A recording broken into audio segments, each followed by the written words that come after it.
Presidente do Supremo, ministra Carmen Lúcia, rejeita recurso e mantém prisão do deputado federal Paulo Maluf.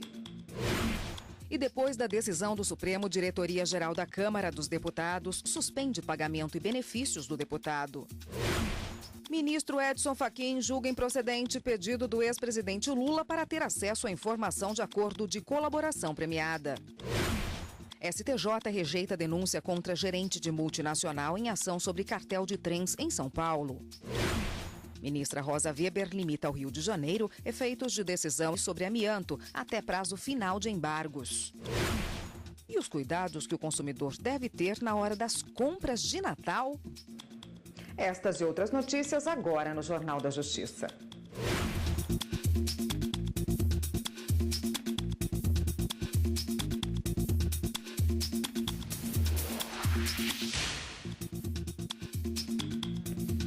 Olá, boa tarde para você.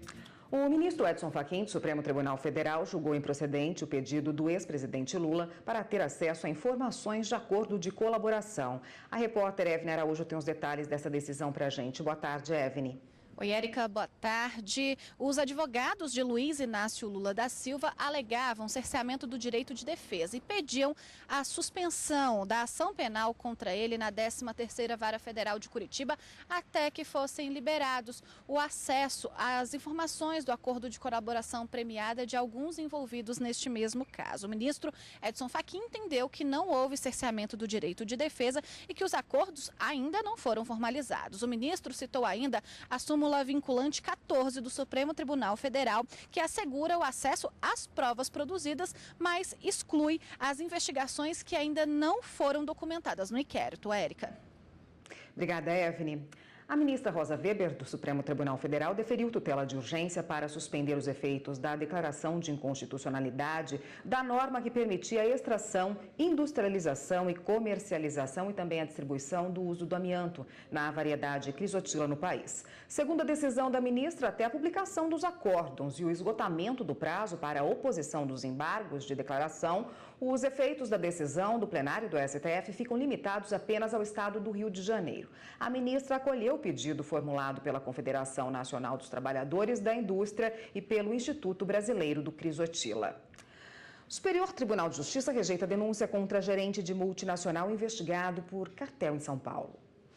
De acordo com a denúncia, o cartel teria sido praticado pelo gerente junto com os diretores de outras empresas multinacionais. O objetivo do grupo era aumentar os preços para fornecimento e instalação de sistemas de transporte ferroviário em São Paulo. O gerente foi denunciado em ação de investigação pela prática de formação de cartel, fraude à licitação e por fraude em prejuízo da Fazenda Pública. Em primeiro grau, a denúncia foi rejeitada. O juiz entendeu que o fato de a licitação ter sido vencida por uma empresa fora do cartel, o prejuízo à administração pública não ocorreu. No entanto, o Tribunal de Justiça de São Paulo reformou a decisão. Para o colegiado, existem evidências da formação de cartel entre as empresas apontadas na denúncia, o que exige a instrução criminal. O caso veio parar no STJ, onde o entendimento dos ministros foi diferente do Tribunal Estadual. De acordo com o relator da ação, o ministro Nefe Cordeiro, o crime de cartel exige a demonstração de que os acordos tinham o objetivo de dominar o mercado, mas que neste caso a denúncia se referia apenas a 2 licitações. Em relação à fraude em prejuízo à Fazenda, Nefe Cordeiro entendeu que é preciso demonstrar o efetivo prejuízo aos cofres públicos, o que não ocorreu, já que as empresas do cartel não ganharam a licitação.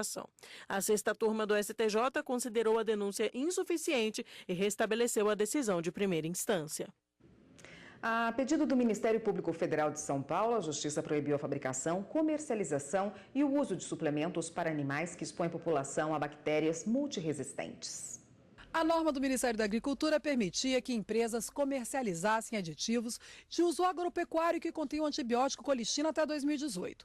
Com a determinação da Justiça Federal em São Paulo, fica proibida a fabricação, comercialização e uso de produtos que contenham antibiótico. A decisão determinou ainda a apreensão de todo o produto existente nas empresas importadoras e produtoras do aditivo, além do recolhimento nas empresas que o comercializam.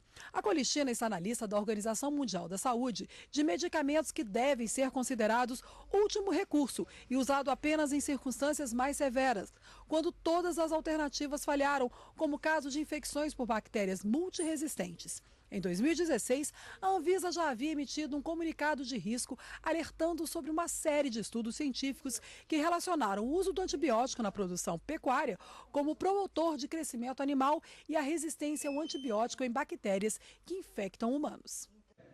O Ministério Público Federal enviou ao juiz Marcelo Bretas mais 2 denúncias da Força Tarefa da Lava Jato no Rio, envolvendo o ex-governador Sérgio Cabral, ex-chefe da Casa Civil Regis Fichtner e o empresário Jorge Sadala e outras 2 pessoas. Cada uma das denúncias, os procuradores detalham a atuação dos integrantes do grupo. De acordo com eles, Regis Fichtner recebeu R$1,5 bilhão em vantagens indevidas quando era chefe da Casa Civil. Sérgio Cabral também foi denunciado por solicitar e receber vantagem indevida de Fichtner. O Ministério Público pede a devolução de R$1,5 bilhão como reparação por danos materiais e 3 bilhões por danos morais coletivos. As denúncias foram feitas com base na operação Cesfini, que levou Fichtner e Sadala também à cadeia. A presidente do Supremo, ministra Carmen Lúcia, rejeitou o recurso da defesa e manteve a prisão do deputado federal Paulo Maluf. Ele foi preso nesta semana, aliás, após decisão do ministro Fachin, que determinou o início do cumprimento da pena a que foi condenado. Gabriel Sefrey tem as informações para a gente. Boa tarde, Gabriel. Oi, Érica, boa tarde para você, boa tarde a todos. Com a decisão da ministra Carmen Lúcia, o deputado federal Paulo Maluf já deixou a carceragem da Polícia Federal em São Paulo e está vindo aqui para Brasília. O avião partiu do aeroporto de Congonhas agora há pouco e a previsão é que chegue aqui à capital federal às 4 horas da tarde. Do hangar da Polícia Federal, aqui no aeroporto de Brasília, Paulo Maluf será levado então para o Instituto Médico Legal, onde vai fazer o exame de corpo de delito e aí na sequência será levado para a penitenciária da Papuda, onde então inicia o cumprimento em regime fechado da pena de 7 anos e 9 meses de prisão a que foi condenado. O deputado federal vai ficar em uma cela de aproximadamente 30 metros quadrados com outros 10 presos, em uma ala destinada a detentos idosos, ex-policiais e também pessoas que têm formação em ensino superior. A decisão de prender o deputado federal Paulo Maluf foi tomada pelo ministro do Supremo Tribunal Federal, Edson Fachin. Na sequência, os advogados do Paulo Maluf apresentaram um recurso aqui ao Supremo. Como o judiciário já está em recesso, coube à ministra, presidente do Supremo Tribunal Federal, Carmen Lúcia, fazer a análise desse pedido. Ela negou a possibilidade de Maluf ficar, então, em prisão domiciliar. Esse era o principal argumento, inclusive, da defesa de Maluf, alegando que ele já tem 86 anos e não poderia ficar em uma penitenciária comum. Segundo a ministra, o objetivo desse recurso era apenas o de adiar o cumprimento da pena de 7 anos e 9 meses de prisão. Ela destacou ainda que qualquer assunto relacionado à saúde de Paulo Maluf será analisada pela Vara de Execuções Penais aqui do Distrito Federal. Érica. Obrigada, Gabriel, pelas informações. E a Diretoria-Geral da Câmara dos Deputados determinou a suspensão do pagamento dos salários e benefícios aos deputados federais Paulo Maluf e Celso Jacob. As informações são da assessoria de imprensa da presidência da Câmara. Com a decisão, os gabinetes deixam de existir, os funcionários são exonerados e os deputados não receberão mais salário nem benefícios como auxílio moradia e também a cota parlamentar. E você vai ver no próximo bloco do Jornal da Justiça. Escola do Distrito Federal consegue na Justiça direito de reprovar estudantes do ensino fundamental. A gente volta já já.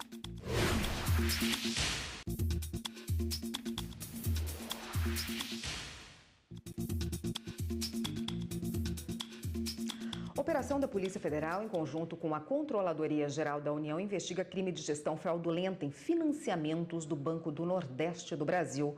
Vamos voltar a falar com a repórter Evne Araújo, que tem os detalhes também dessa decisão para a gente. Evne. Érica, foram cumpridos 14 mandados de busca e apreensão em 5 cidades brasileiras. Essas medidas judiciais foram expedidas pela 11ª Vara Federal de Fortaleza. A empresa envolvida é do ramo de bebidas, que tinha ligação com a construtora Odebrecht. Esse valor, essas verbas de financiamento recebidos do Banco do Nordeste do Brasil foram utilizadas para alimentar um esquema de financiamento de campanhas eleitorais. Érica. Obrigada, Evne. Uma escola do Distrito Federal consegue na Justiça o direito de reprovar estudantes do ensino fundamental, que era proibido pelo Conselho de Educação do DF. Reprovar ou não os alunos nos 3 primeiros anos do ensino fundamental. O tema é polêmico. A Lei de Diretrizes e Bases da Educação Nacional prevê em seu artigo 32 que é facultado aos sistemas de ensino desdobrar o ensino fundamental em ciclos. Ou seja, as escolas podem unificar os 3 primeiros anos do ensino fundamental em um ciclo no qual a reprovação ocorre apenas no último ano. Só que aqui no Distrito Federal, uma resolução do Conselho de Educação tornou esse sistema, adotado nas escolas públicas, obrigatório para as escolas particulares. Mas o Tribunal de Justiça do DF entendeu que essa obrigatoriedade fere o disposto na lei nacional. Nós temos várias formas, várias abordagens pedagógicas, várias formas diferentes de formar os estudantes. E a partir dessa premissa, desse princípio do pluralismo que nós adotamos, é preciso abrir espaço para que as escolas façam as suas opções. Com a polêmica, o Conselho recuou e agora todas as escolas particulares de Brasília têm autonomia para decidir sobre o modelo de ensino. O problema não é o ciclo de ensino em si. Essa questão de aglutinar os 3 primeiros anos para serem trabalhados em conjunto. O problema é a obrigatoriedade, a imposição desse modelo para todas as escolas. Aí é que residiu realmente o conflito e que acabou levando a essa mudança de posição, felizmente, por parte do Conselho de Educação aqui do Distrito Federal. A Associação de Pais e Alunos defende que as escolas precisam ter liberdade e que os pais devem acompanhar de perto o desenvolvimento dos filhos. A escola é a responsável por esse processo. A escola tem que fazer as intervenções necessárias, as intervenções e adaptações curriculares necessárias para aqueles alunos que têm dificuldade. Deve chamar os pais para encaminhar para um diagnóstico para ver se há problema. Para a associação, o modelo que tem sido adotado pelas escolas públicas não tem funcionado, já que quase 50% dos alunos têm sido reprovados no fim do ciclo, quando terminam o 3º ano do ensino fundamental. Muitas vezes o problema pelo qual o aluno não aprende uma determinada matéria está no método do ensino e às vezes está ali entre os professores, E isso tem que ser corrigido e às vezes os pais não sabem. Então, o que ocorre com a reprovação do aluno?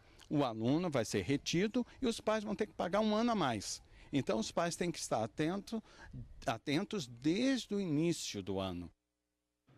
Justiça Comum é competente para julgar pedido de pagamento de verbas rescisórias e contratuais de ex-diretor de sociedade anônima, segundo entendimento do Tribunal Superior do Trabalho. Inicialmente, o Tribunal Regional do Trabalho do Rio Grande do Norte havia concluído pela competência da Justiça Trabalhista por se tratar de relação de trabalho, ainda que diga respeito a alto dirigente de empresa. De acordo com o processo, o ex-diretor de sociedade anônima pedia na Justiça 13º salário, aviso prévio, férias vencidas e outros direitos. Mas a empresa alegou a incompetência do Judiciário Trabalhista para julgar o caso, por entender que se tratava de relação fundada em estatuto, sem nenhuma ligação com a CLT. Já no TST, o entendimento foi outro. Para o relator do recurso da empresa, ministro José Roberto Freire Pimenta, a relação de emprego nem foi cogitada na ação, que trata de indenização por danos morais e de direitos relacionados a contrato regido pelo Código Civil, pela Lei das Sociedades Anônimas e pelo Estatuto Social da empresa. O ministro explicou ainda que o Superior Tribunal de Justiça já decidiu situação idêntica, no sentido de que cabe à Justiça Comum julgar pedidos relacionados ao cargo de diretor de sociedade anônima. Sendo assim, o entendimento da turma é que o contrato é de natureza civil e empresarial, e não de emprego. O uso de medicamentos é a principal causa, aliás, de intoxicação. O levantamento é da Unicamp. Quando tem uma dorzinha de cabeça, Valfredo não pensa 2 vezes. Normalmente eu me automedico. Eu vejo aqueles remédios que a gente já tem costume de tomar, de rotina, desde a adolescência, com a família a gente já toma, que não precisa de prescrição médica, a gente toma. A automedicação é um dos principais fatores de risco para a intoxicação. alergias e interação com outros remédios são situações que muitos pacientes não levam sequer em consideração. Segundo o levantamento da Unicamp, a Universidade de Campinas, o consumo de medicamentos representa 33% das ocorrências de intoxicação registradas no Centro de Informação e Assistência Toxicológica da instituição. As principais vítimas são crianças e idosos. Débora toma muito cuidado em casa para que os medicamentos fiquem longe do alcance das crianças. Eu não deixo nem em momento nenhum remédio embaixo, eu sempre deixo no armário, aí eu tenho uma necessaire que eu coloco todos os remédios dentro, né? Boto em cima e não deixo nada fácil para meus filhos pegarem. Anti-inflamatórios, medicamentos para dor e até os antitérmicos estão na lista dos que mais causam intoxicação. Mas também há riscos com remédios de uso controlado, como anticonvulsivantes, ansiolíticos e drogas que agem no sistema nervoso central. A Anvisa, Agência Nacional de Vigilância Sanitária, é a responsável por normatizar o uso de medicamentos no país. Tem os que não necessitam de prescrição médica e também aqueles que precisam de receita e autorização para compra.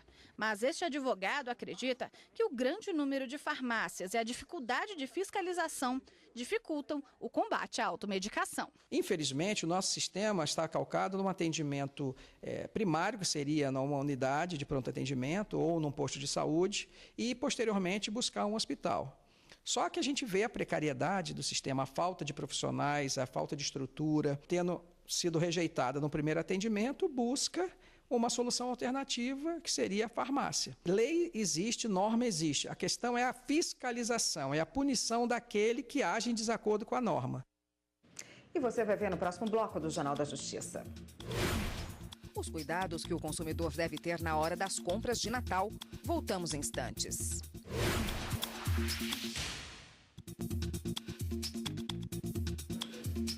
Comércio lotado às vésperas do Natal. A expectativa é que as festas de fim de ano movimentem mais de 50 bilhões de reais na economia.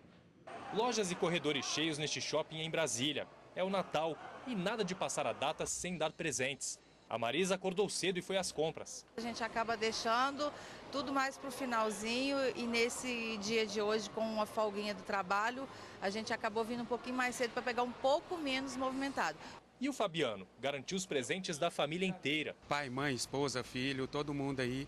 Uma galerinha vai ficar de fora, infelizmente, mas é o tempo que a gente tem rapidinho para poder comprar agora de manhã cedo. Uma pesquisa feita pela Confederação Nacional dos Dirigentes Lojistas e pelo Serviço de Proteção ao Crédito mostra que mais de 110 milhões de brasileiros devem ir às compras até o próximo domingo, o que vai resultar em uma movimentação de 51 bilhões de reais na economia. Mas este ano, as compras feitas pela internet serão maiores do que as feitas nas lojas. Lideram as estatísticas de produtos mais procurados, as roupas, brinquedos, perfumes e cosméticos, calçados e acessórios. Consumidores às compras é sinônimo de alegria para os comerciantes. Nesta loja de calçados, a expectativa é que as vendas sejam ainda maiores que no mesmo período do ano passado, garantindo um Feliz Natal para todo mundo. O fluxo está maior. E a gente está esperando um crescimento aí em cima de 10% a 15% em cima da relação das vendas do ano passado. Bom, e para falar sobre esse assunto, está aqui o advogado de Direito do Consumidor, Benjamin Barros. Boa tarde, doutor. Boa tarde. Bom, as lojas estão lotadas, como a gente viu aí, né, às vésperas do Natal. E nessa época, quando as pessoas querem comprar, com muito movimento nas lojas, acabam, às vezes, não percebendo pequenos defeitos, que o produto, ou a roupa, ou mesmo o produto o eletrodoméstico, ele tem um pequeno defeito a hora que vai comprar. Se ele chegar em casa e perceber isso, ele pode trocar? Sim. Se realmente houver algum vício, mesmo aparente ou de vícios ocultos, de difícil constatação, ele pode retornar à loja e pedir que seja consertado ou trocado o produto, né? Uhum. Caso essa loja tenha uma assistência técnica, os produtos devem ser levados para essa assistência técnica. É importante falar que essa troca se deve em razão de algum vício, né?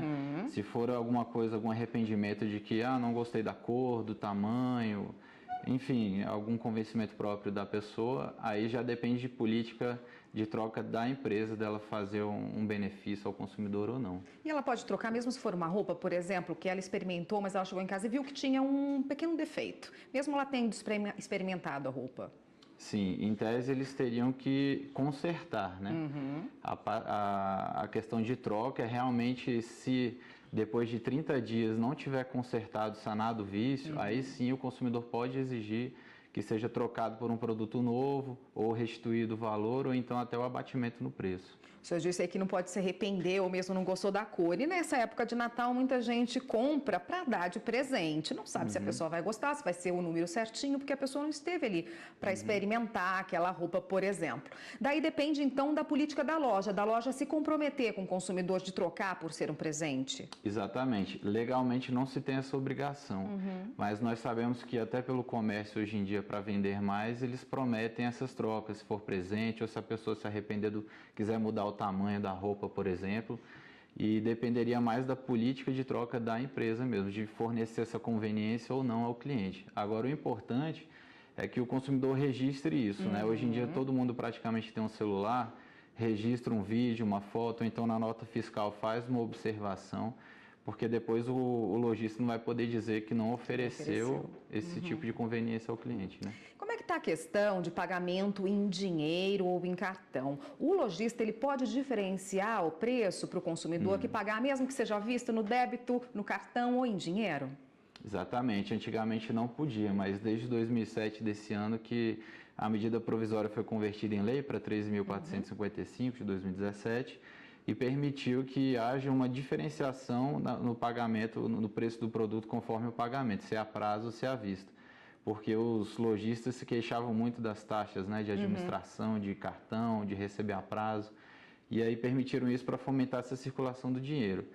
Então, realmente, pode ter divergência do pagamento à vista ser mais barato, ou então parcelado ter um acréscimo. Agora, o importante é que tudo isso seja veiculado na loja. O consumidor não pode ser pego de surpresa na hora de fazer o pagamento, ser surpreendido com um valor diferente do que está ali anunciado. Então, tem que ser veiculado na loja, nas propagandas, que tem essa diferenciação. Doutor, o Código de Defesa do Consumidor, ele tem que estar no estabelecimento para consulta de todas essas dúvidas do consumidor? Sim.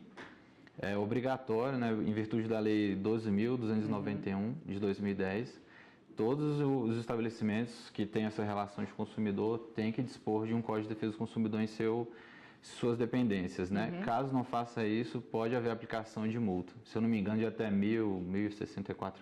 Se o consumidor nessas compras, não só nas compras de Natal, é que agora se compra mais, né? As pessoas estão nas lojas com o 13º nos bolsos.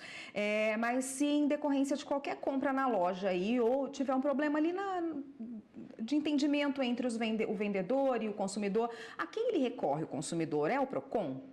A princípio seria o PROCON. O PROCON é o órgão competente para fiscalizar esses direitos do consumidor, essas relações de consumo. A princípio é entrar em contato com o PROCON, se dirigir ao PROCON, registrar uma reclamação que será apurada, vai intimar a empresa também a notificar, para que apure se houve ou não uma violação do direito do consumidor. Se for confirmada essa violação, aí sim eles podem aplicar multas, né? Agora, se o consumidor realmente achar que ele foi lesado, mesmo que somente essa reclamação não resolveria o problema, aí partiria para o Poder Judiciário, que seria essa questão de reparação material, dano moral, entre obrigações de fazer, de entregar um produto, entre outros. Tá ótimo, doutor. Obrigada pela participação. Eu conversei com Benjamin Barros, que é advogado, conversou com a gente a respeito dos cuidados e das obrigações do lojista e também do consumidor, dos direitos do consumidor nessa época do ano nas compras. Obrigada, doutor. Obrigado. Até uma próxima. Uma celebração de Natal no Tribunal de Justiça da Paraíba promoveu ações de caridade e uma bonita noite musical.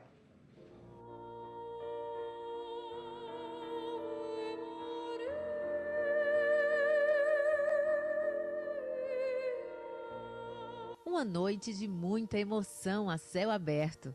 A fachada do prédio do Tribunal de Justiça da Paraíba foi palco de uma cantata beneficente que teve a participação de 50 crianças e adolescentes. E não importa onde estiver, não vale ou não morre. A cantata foi idealizada pelo desembargador Leandro dos Santos. A celebração também teve como objetivo a arrecadação de alimentos que foram doados à ONG Apoichá, do município de Lucena. O musical foi realizado pelo coral Arte Encanto, regido pelo maestro Jean Fidelis, com a participação especial da soprano Giovana Simões Maropo.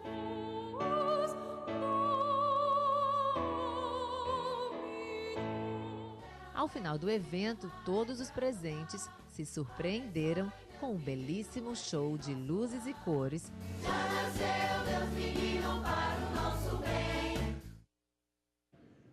E em época de crise energética, a decoração de Natal ganha um papel especial, né? O Meio Ambiente por Inteiro dessa semana mostra que é possível iluminar a festa e a casa gastando menos na conta de luz. O programa vai ao ar amanhã, 12h30.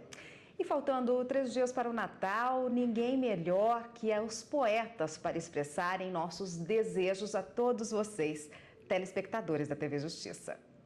Desejo a todos um Natal poético, em que os abraços, as palavras de carinho, o amor, a compaixão, a solidariedade, o espírito de luta e o senso de justiça sejam nossos mais duradouros e valiosos presentes. Feliz Natal! Que o Natal tenha o poder de diluir o amor no coração dos homens todos os dias. Que a gente viva o Natal aos pouquinhos, aos pedacinhos, que a gente viva o Natal o ano todo e não só no Natal. São esses os meus votos a todos vocês. Estrela de Belém, alumia no Natal de cada dia, coração e mente dos que têm trono. Alumia também o caminho dos que nada têm. Estrela, dilua o que é marvado, o que é nocivo, o que é excessivo, o que a ninguém faz bem. Com o humanismo, vai se alegar muito mais o menino Cristo. Amém. Tenho o vício de viver assim sem adereço, esperando o balde para chutar, inaugurar outro recomeço e voltar ao ofício de ser feliz enquanto tudo é o avesso. Feliz Ano Novo! E esta edição do Jornal da Justiça termina por aqui. Para você, uma ótima tarde, excelente fim de semana e ótimo Natal também. Até mais.